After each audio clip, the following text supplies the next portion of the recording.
Hello friend, आज हम पर्यावरण से रिलेटेड टॉपिक 8 पढ़ेंगे जो यूपी टेट के एग्ज़ाम में सबसे ज़्यादा पूछा जाता है और अदर्स कंपटीशन के लिए भी कंपलसरी है। जैसे आपका पहला क्वेश्चन है, कौन सी बीमारी दूषित जल पीने से फैलती है? तो इसका आंसर होगा टाइफाइड। टाइफाइड रोग दूषित जल पीने से फैलता है। इसे आंत्र ज्वर या आंत का बुखार भी कहा जाता है। यह रोग साल्मोनेला टाइफोसा नामक जीवाणु से होता है जो दूषित जल में पाया जाता है।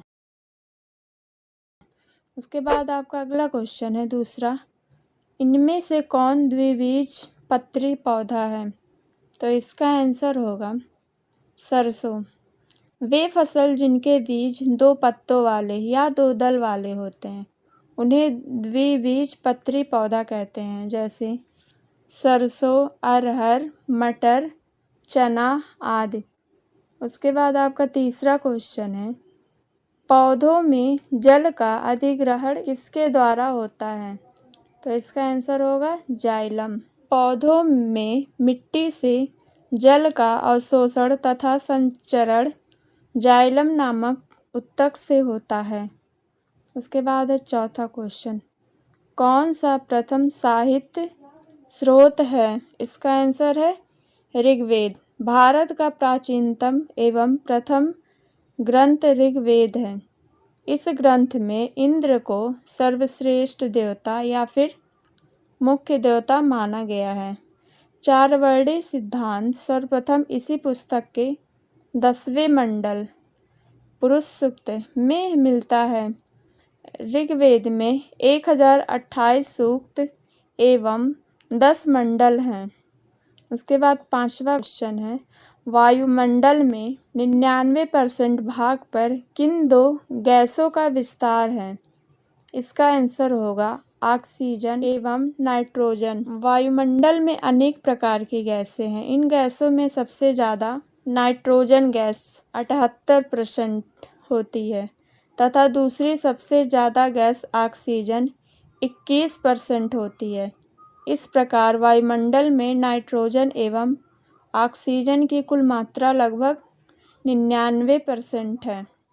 आपका छठा क्वेश्चन है, पर्यावरणीय अध्ययन में शैक्षणिक भ्रमण का मूल उद्देश्य है? इसका आंसर होगा छात्रों के लिए प्रत्यक्ष अनुभव। पर्यावरणीय अध्ययन में शैक्षणिक भ्रमण का मूल उद्देश्य छात्रों को प्राकृतिक पर्यावरण के विभिन्न पक्षों का प्रत्यक्ष अनुभव कराना है। उसके बाद अगला क्वेश्चन है सातवां, कार्यकी रूप से शुष्क मिट्टी की क्या विशेषता है? इसका आंसर होगा मिट्टी में लवण सांद्रता अधिक होगी। कार्यकी रूप से शुष्क मिट्टी में लवणों की सांद्रता अधिक होती है। इसके बाद अगला क्वेश्चन है, चरने वाले पशु वनस्पति को कैसे बदलते हैं? तो इसका आंसर होगा चुनकर चरना। घास चरने वाले पशु सभी वनस्पतियों को समान रूप से नहीं चरते, बल्कि कुछ ही वनस्पतियां अधिक खाते हैं, जिसमें वे वनस्पतियां धीरे धीरे नष्ट हो जाती हैं तथा उनके स्थान पर अन्य वनस्पतियां उग जाती हैं।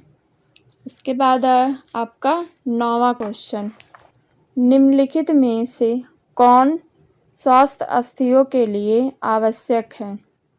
इसका आंसर है कैल्शियम एवं विटामिन डी।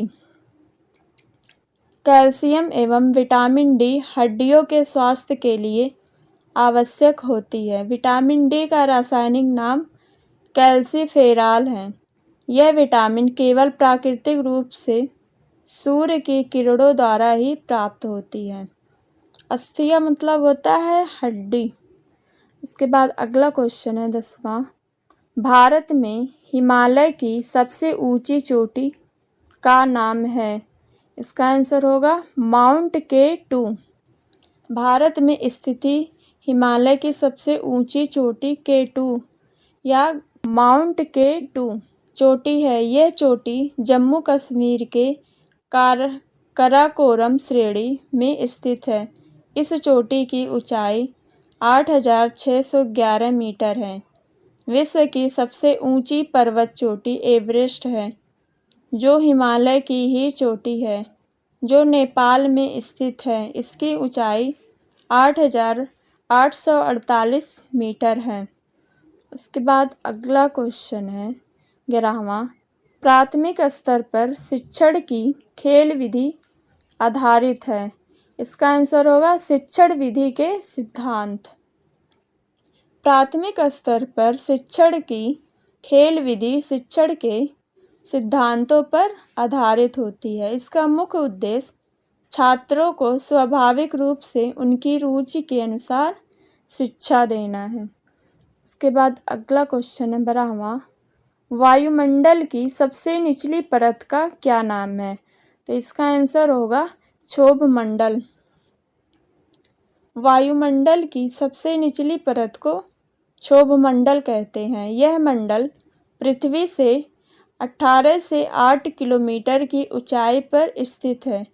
विषुवत रेखा पर इसकी ऊंचाई 18 किलोमीटर तथा ध्रुवों पर 8 किलोमीटर की ऊंचाई पर स्थित होती है। मौसम संबंधी सभी घटना जैसे आंधी, तूफान, वर्षा इसी मंडल में घटित होती है। उसके बाद 13वां क्वेश्चन है विटामिन सी की कमी से होने वाली बीमारी का क्या नाम है? इसका आंसर है शरीर में विटामिन सी की कमी से स्कर्वी नामक रोग हो जाता है। इसमें मसूड़ों से खून आने लगता तथा जख्म जल्दी नहीं भरते हैं। विटामिन सी का रासायनिक नाम एस्कॉर्बिक एसिड होता है। यह खट्टे पदार्थों में पाया जाता है। आंवले में सबसे ज़्यादा विटामिन सी पाया जाता है।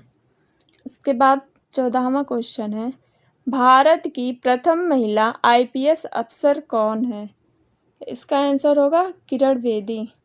भारत की प्रथम महिला आईपीएस अफसर 1972 बैच की किरण बेदी हैं। उसके बाद अगला क्वेश्चन है 15वां। असम का प्रसिद्ध एक सींग वाले गैंडे वाला वन्यजीव अभयारण्य कौन सा है? इसका आंसर होगा काजीरंगा। एक सींग वाले गैंडे के संरक्षण के लिए असम राज्य में काजीरंगा वन्यजीव अभयारण्य की स्थापना 1908 में हुई थी। अगर आपको वीडियो पसंद आया तो लाइक, सब्सक्राइब और कमेंट करना ना भूलें। Thank you.